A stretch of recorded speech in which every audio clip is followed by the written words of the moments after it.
Ayatollah Khamenei के पास क्या था मुझे बताइए। क्यों उनके पीछे पड़े थे? क्योंकि वो जालिम ताकतों के सामने अपने सर को तस्लीम नहीं करना चाहते। ये सऊदी अरब है या यूएई है, उन लोगों को आप देखिए चलाने वाले कौन है आज? अमेरिका उनको चला रहा है। यही कहना चाहूँगा, इसका इंशाल्लाह हम लोग इजराइल और अमेरिका का सत्यानाश करेंगे। इमाम हुसैन की शहादत के बाद यजीद को लगता था कि शायद इस्लाम ख़त्म हो गया है, लेकिन ये बहुत बड़ी गलती में था। वहाँ से इस्लाम की शुरुआत हुई।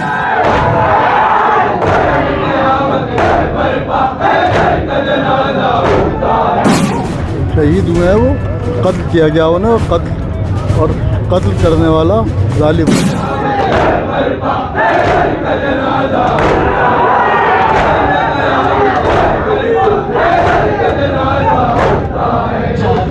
लेकिन आज मैं ये कहता हूँ कि हमने करबला अपनी आंखों से देख लिया और ये 20 दिन में 22 दिन में घुटनों के बल गिर जाएगा अमेरिका और इसराइल ने जो दिखाया है, वो आज उनकी मौत हुई है, वो टेररिज्म है, स्टेट टेररिज्म है, हर तरह से टेररिज्म है।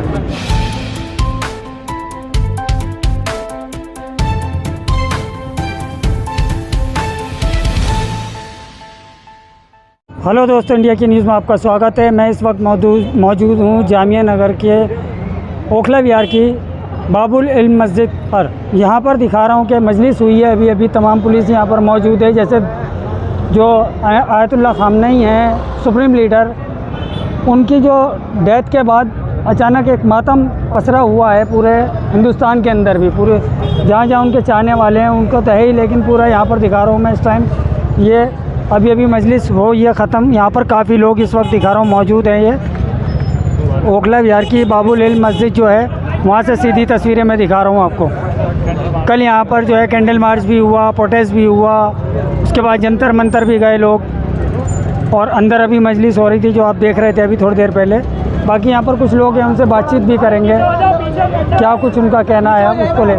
शुएब दानिश भी इस वक्त यहाँ पर मौजूद हैं। शुएब दानिश सर, क्या कुछ कहना चाहेंगे? अपने मजलिस में आए थे आप, कैसे देखते हैं इस हादसे को? बहुत बुरा हादसा है, शहादत की मौत है, उसके गम में हम शरीक हैं। खुमैनी साहब के गम में हम शरीक हैं, उनकी मजलिस थी उसमें हम शरीक हैं। कत्ल ही है और क्या है ये, लेकिन हमारे लिए सबके लिए शहादत की मौत है। उन्होंने दुआ भी मांगी थी अपने लिए कि शहादत की मौत नसीब हुई। शहीद हुए हैं, वो कत्ल किया गया हो ना, कत्ल करने वाला जालिम होता है, उन्हें कत्ल किया। देखिए ऐसा है कि ये जो सैयद अली खामनेई साहब जो रहबर मौज़म थे ईरान के, वो फ़कत एक ही क्या कहते हैं शियत के सिर्फ़ एक लीडर नहीं थे, वो एक इस्लाम का पैगाम दे रहे थे। तो मैं क्योंकि ख़ुद शिया मज़हब से बिलोंग करता हूँ, तो मैं तो बचपन से किस्से करबला के सुनता आया हूँ कि इमाम हुसैन अलैहिस्सलाम ने जिस तरीके से कुर्बानी को पेश किया था, और अपने जो दुश्मन साजिशें थीं वो इमाम हुसैन को से बैत तलब करना चाहती थी, और इमाम हुसैन ने अपनी जान को देना ज़्यादा बेहतर समझा अपने परिवार के साथ भूखा प्यासा रह के, लेकिन उन्होंने बैत तलब नहीं की क्योंकि वो सच्ची इस्लाम को दुनिया तक पहुंचाना चाहते थे।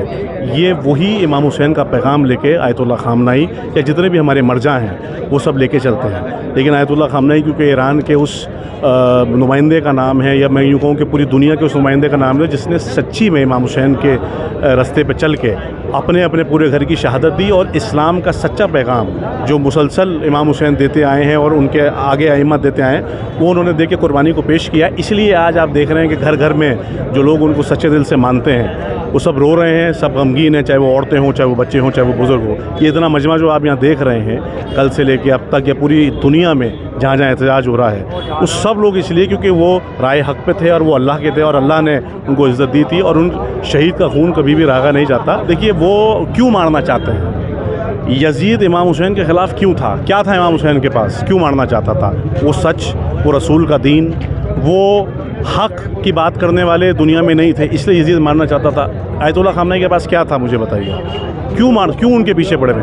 क्योंकि वो जालिम ताकतों के सामने अपने सर को तस्लीम नहीं करना चाहते थे। यही एक वजह थी। सारी दुनिया उनके सामने सर को तस्लीम कर चुकी है, लेकिन आयतुल्लाह खामनेई, अगर आप उनके घर को देखें, अगर आप उनका मुआयना करें, तो वो एक बहुत छोटे से घर में रहते थे। उन्होंने कोई वो 40-50 साल से वो ईरान के प्रेसिडेंट भी रहे हैं, और आप जानते हैं अगर किसी मुल्क का कोई प्रेसिडेंट बने या मैं कहता हूँ कोई दिल्ली हम लोग विधायक रहे, हमें पता है कि पावर एक छोटी पावर क्या होती है। जो मुल्क का प्रेसिडेंट हो उसका घर देखिए आप, उसके कपड़ों का देखिए, उसके बच्चों को देखिए, एक आम जिंदगी जीते थे।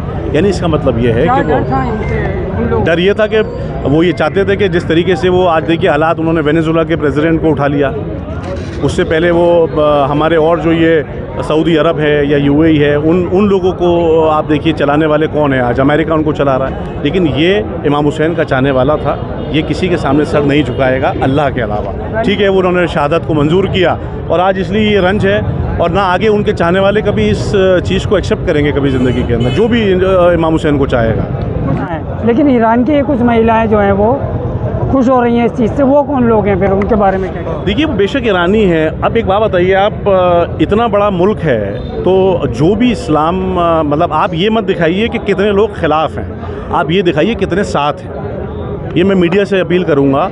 अब मैं मुल्क में अपने हूँ तो ज़रूरी नहीं है कि मैं मान लीजिए मैं कांग्रेस से हूँ तो हर आदमी कांग्रेस को एक्सेप्ट करेगा, या हर आदमी बीजेपी को एक्सेप्ट करेगा, या हर आदमी आम आदमी पार्टी को एक्सेप्ट करेगा। सबके अपने मुख्तलिफ चीज़ें होती हैं। तो ईरान के अंदर भी इसी तरीके से कुछ लोग हो सकता है उनके उसमें, लेकिन खामनाई साहब ने कभी उनको ये नहीं कहा कि इन पे आप लाठीचार्ज करिए या इनके साथ कुछ कीजिए। ठीक है, उनका अगर मान लीजिए कोई किसी चीज़ से भी अगर कोई परेशान है, अगर उसको लग रहा है कि ये रिजीम जो है वो हम इसके ख़िलाफ़ हैं, तो उन्होंने कभी नहीं कहा कि इसको लाठीचार्ज होना चाहिए या इसके ख़िलाफ़ होना चाहिए। ठीक है, उनका हक़ है, वो करें, कोई दिक्कत नहीं है। तो एक मुल्क के अंदर अगेंस्ट भी लोग होते हैं, फेवर में भी। तो आप ये दिखाइए कि फेवर में कितने ज़्यादा हैं। आज इस्फहान में देखिए पैर रखने की जगह नहीं है, आज तेहरान में देखिए पैर रखने की जगह नहीं है। इस इमाम हुसैन की शहादत के बाद यजीद को लगता था कि शायद इस्लाम ख़त्म हो गया है, लेकिन ये बहुत बड़ी गलती में था। वहाँ से इस्लाम की शुरुआत हुई है। आज भी आयतुल्लाह खामनाई ने शीयत के इस्लाम के पैगाम को वहाँ पहुँचा दिया है कि अब जो वो शहादत का जो खून है वो इस तरीके से लोगों के अंदर है कि आप देख रहे हैं मर्द औरतें बच्चे सब गिरिया हैं, उनके दिलों में तकलीफ़ है, क्योंकि वो 100% अल्लाह के लिए काम कर रहे थे। और ये जो आज रोना है ना, आप दुनिया में किसी को हंसा सकते हैं, लेकिन ये दुनिया में जो रंज है आज, अभी आपने मजलिस देखी, लोग गिरिया कर रहे हैं, ये सब लोग आयतुल्लाह खामनाई की वजह से आज इकट्ठा हुए हैं। यहाँ भी हर जगह मजलिस चल रही है। आप किसी को हंसा सकते हैं, लेकिन दिल से ही दुखता है। तो उनकी शहादत जो है वो किसी तरीके से रागा नहीं जाएगी। इंशाल्लाह ये चीज़ आगे बढ़ेगी। लेकिन आज मैं ये कहता हूँ कि हमने करबला अपनी आंखों से देख ली कि जो राह खुदा पे चलेगा, राह अहले बैत पे चलेगा, वो मर तो सकता है लेकिन दुनिया से मिट नहीं सकता। इंशाल्लाह ये मिशन जो है वो आगे बढ़ता चला जाएगा। और एक खामनाई मरे हैं, फिर इंशाल्लाह कई खामनाई पैदा हो जाएंगे। ये वादा खुदा का है, इसमें किसी के हाथ में कुछ नहीं। किसी भी मुल्क का जो प्रधानमंत्री होता है वो एक तरीके से आप समझिए हमारे भी प्रधानमंत्री हैं। तो हम उनसे अपील करते हैं कि वो जिस तरीके से स्टेटमेंट दे रहे हैं तो उनको ईरान के फेवर में, क्योंकि जब ईरान के प्रेसिडेंट की डेथ हुई थी आगा रईसी साहब की, तो हिंदुस्तान की गवर्नमेंट ने 3 दिन के लिए झंडे को झुकाया था उनके ऑनर के अंदर। तो यही हम उम्मीद करते हैं उनसे, हम उम्मीद कर सकते हैं, क्योंकि और हमारे प्राइम मिनिस्टर हैं, उनसे क्यों उम्मीद, हमारा हक़ है उनसे उम्मीद करना कि ये लोग भी आपके लोग हैं। आप क्या कहते हैं, इसके लिए भी आप बात करें। और मैं आज आपको बात और बता दूं, आखिरी बात, मैं यहाँ पला बड़ा हूँ, हम लोग सब हिंदुस्तानी मुसलमान हैं। आज भी हिंदुस्तान से ज़्यादा सेफ़ मुल्क पूरी दुनिया में कोई नहीं है। जंतर मंतर पे कल परमिशन मिली, इसी गवर्नमेंट ने दी। उसके अलावा हम यहाँ एतराज़ कर रहे हैं, पुलिस यहाँ खड़ी हुई है सेफ्टी के लिए। तो हम अपने मुल्क के लिए हमेशा दुआ करते हैं और हमेशा दुआ करते रहेंगे। और हम फ़ख्र करते हैं कि हम हिंदुस्तान के अंदर पैदा हुए और हम हिंदुस्तानी मुसलमान हैं। कभी देखिए कुछ चीज़ें, हर चीज़ का जवाब नहीं होता कभी, लेकिन एंटी ईरान ने कभी इंडिया के लिए कभी काम नहीं किया, ना कभी बोला। तो इसका मतलब ये है कि हमेशा साथ ही दिया है। तो हम अपने प्रधानमंत्री से तमाम जितने लोग हैं अपील करते हैं। और मैं फिर कह रहा हूँ कि हमारा मुल्क आज भी सबसे अच्छा मुल्क है, हमें गर्व है हिंदुस्तानियों ने। कि मतलब एक बहुत बड़े हमारे आलिम दीन थे, हमारे कौम के सरबराह थे, हमारे एक बहुत बड़े लीडर थे। उनका जाना हमारे कौम के लिए, बल्कि पूरी मतलब देशवासियों, पूरी दुनिया के लिए एक बहुत बड़ा, मतलब हमने एक लीडर खोया है।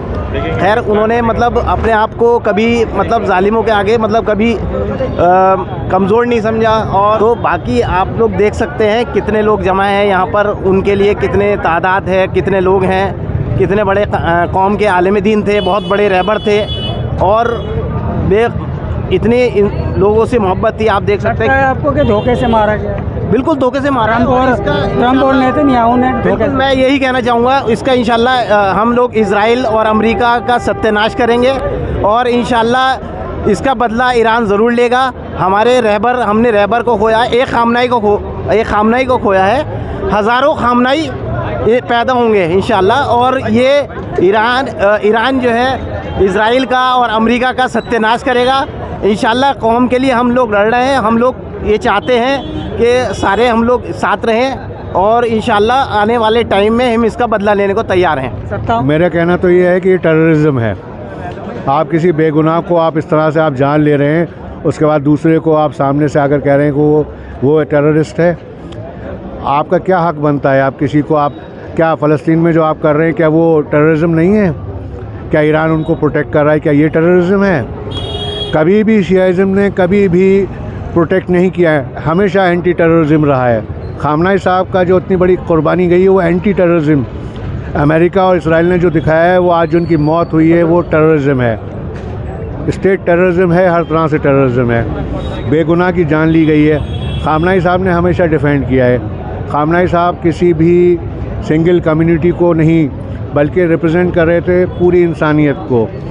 देखिए जहाँ कहीं भी प्रॉब्लम हुई है हमेशा ईरान ने साथ दिया है।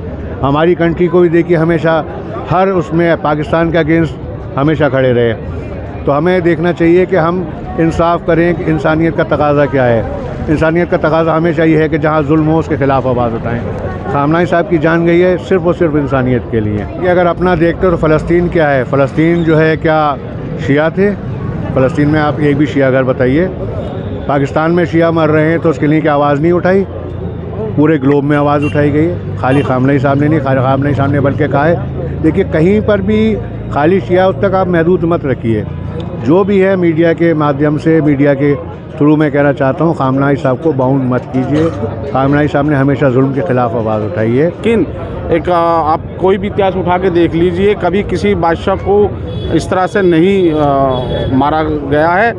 भले ही उस बादशाह को कैद कर लिया गया था, लेकिन इस तरह से बम से उड़ा देना या इससे ऐसा कभी, हाँ कम से 8 सदस्य उनके शहीद हुए हैं इस परिवार के 8 सदस्य उनके शहीद हुए हैं। उनके बाद उन्होंने पहले ही कह दिया था अगर मुझे कुछ हो जाता है तो मेरी कमान ये संभालेंगे। अब उन्होंने संभाल रखी है और माशाल्लाह से आप ये ना समझें अभी तक उनके जाने से ईरान कमज़ोर पड़ जाएगा। ईरान की ताबड़तोड़ चल रही है और अभी लगभग 5 लाख उन पर मिसाइलें ऐसी हैं जो अभी हैं, वो 15 दिन तक अगर कम से कम 1 लाख रोज़ की भी छोड़ेंगे तो भी उन पर भी बहुत असला है। और ये 20 दिन में 22 दिन में घुटनों के बल गिर जाएगा अमेरिका।